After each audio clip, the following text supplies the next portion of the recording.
ప్రాచీన కాలంలో స్త్రీలు, శూద్రులు, వైశ్యులు, క్షత్రియులు మరియు బ్రాహ్మణులు అందరికీ వేదం చదివే అధికారం ఉండేది. ప్రతి వర్గానికి చెందిన ఋషులు వైదిక మంత్రాలను రచించారు. శాస్త్రార్థ నిర్ణయాలలో అందరూ పాలుపంచుకున్నారు. ప్రాచీన కాలంలో రాజులు ధర్మం పేరిట ఆడంబరాలను వ్యాపింపచేసే వారిని దండించారు. ధర్మపరాయణులను ఆదరించారు. కాని మధ్యయుగంలోని భారతదేశంలో సనాతన ధర్మం యొక్క సరైన అర్థం తెలియకపోవడంతో ఇందాక చెప్పిన గ్రామంలోని వారందరూ ధర్మం భ్రష్టమైపోయిందనుకుని గొర్రెల్లాగా ఒక మూల నిలబడిపోయారు. చాలామంది ఈ అప్రియమైన మాట వింటూనే ఆత్మహత్య చేసుకున్నారు. కాని అందరూ ఎక్కడ ప్రాణాలు తీసుకుంటారు? అత్యంత శ్రద్ధగల వారై కూడా చేతగాని వారై అన్య మార్గాలు వెతకడం మొదలుపెట్టారు. ఈనాటికి కూడా అక్కడి వారు వెదురుపాతి, రోకలి పెట్టి హిందువులలాగానే పెళ్లిళ్లు జరిపిస్తారు. ఆ తర్వాత మౌల్వి నిఖా చదివి వెళ్లిపోతాడు. అందరికందరూ శుద్ధ హిందువులే, అందరికందరూ శుద్ధ ముసల్మానులైపోయారు. మరి జరిగిందేమిటి? నీళ్లు త్రాగారు. తెలియకుండా ముసల్మానులు ముట్టుకున్నది తిన్నారు. అందుకనే ధర్మం భ్రష్టమైపోయింది. ధర్మం లాజవంతి అయిపోయింది. లాజవంతి అంటే సిగ్గు చెట్టు. ఒక చిన్న చెట్టు ముట్టుకుంటే దాని ఆకులు ముడుచుకుని పోతాయి. చెయ్యి తీసేగానే మళ్లీ వికసిస్తాయి. ఈ చెట్టు చెయ్యి తీసేగానే వికసిస్తుంది. కాని ధర్మం మాత్రం ఎలా ముకుళించుకుపోయిందంటే అదింకెన్నటికీ వికసించదు. ఆనాటి వారందరూ మరణించారు. వారితో పాటు శాశ్వతంగా ఉండే రాముడు, కృష్ణుడు, పరమాత్ముడు కూడా మరణించారు. వాస్తవానికి శాశ్వతమనే పేరిట ఏదో ఒక దురాచారం, దాన్నే ప్రజలు ధర్మమని అనుకున్నారు. మనం ఎందుకు ధర్మాన్ని శరణు పొందుతాం? ఎందుకంటే మనం మరణధర్ములం, జన్మించి మరణించేవారం. ధర్మం ఎంతటి ఘనమైనదంటే దాని శరణు పొందితే మనం కూడా అమరులమైపోతాం అని అనుకుంటాం. మనం చంపితేనే చస్తాం.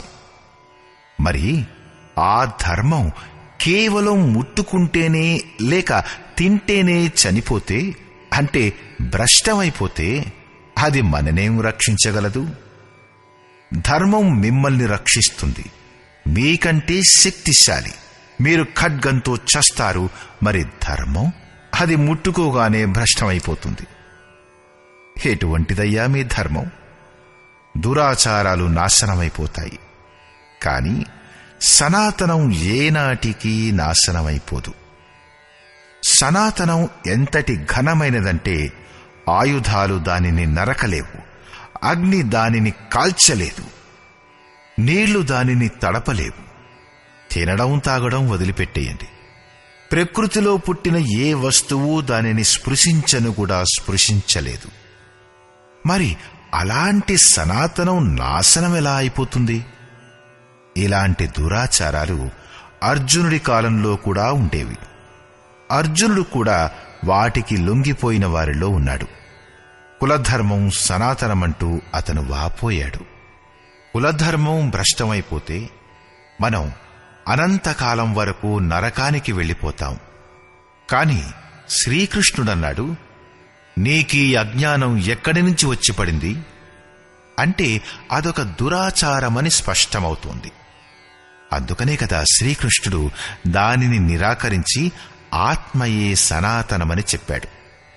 మీకు గనక ఆత్మ పదం గురించి తెలియకపోతే ఇప్పటి వరకు మీరు సనాతన ధర్మంలో ప్రవేశించనే లేదన్నమాట. సనాతనము, శాశ్వతము అయిన ఆత్మ అందరి లోపల పరివ్యాప్తమై ఉన్నప్పుడు దేనికోసం వెతకాలి? దీనిని గురించి శ్రీకృష్ణుడు ఇలా అంటాడు.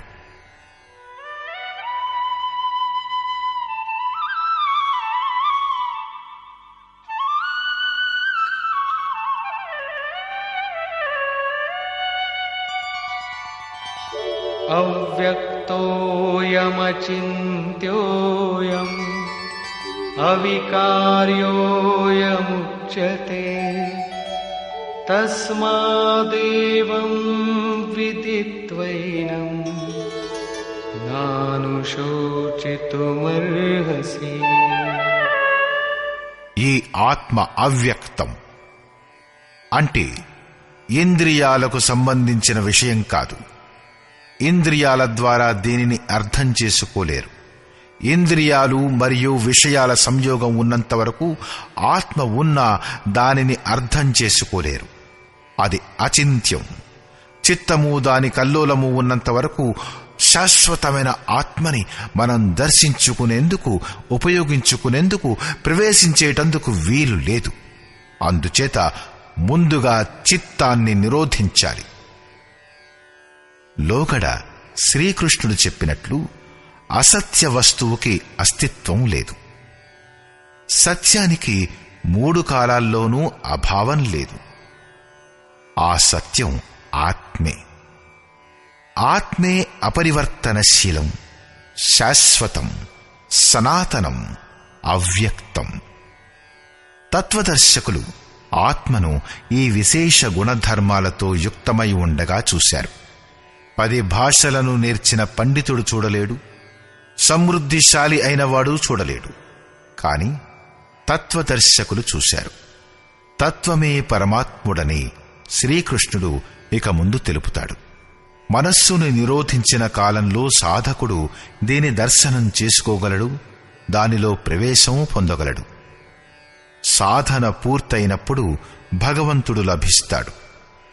ఆ తరువాతి క్షణంలోనే అతను తన ఆత్మ ఈశ్వరీయ గుణధర్మాలతో విభూషితమై ఉండడం గమనిస్తాడు.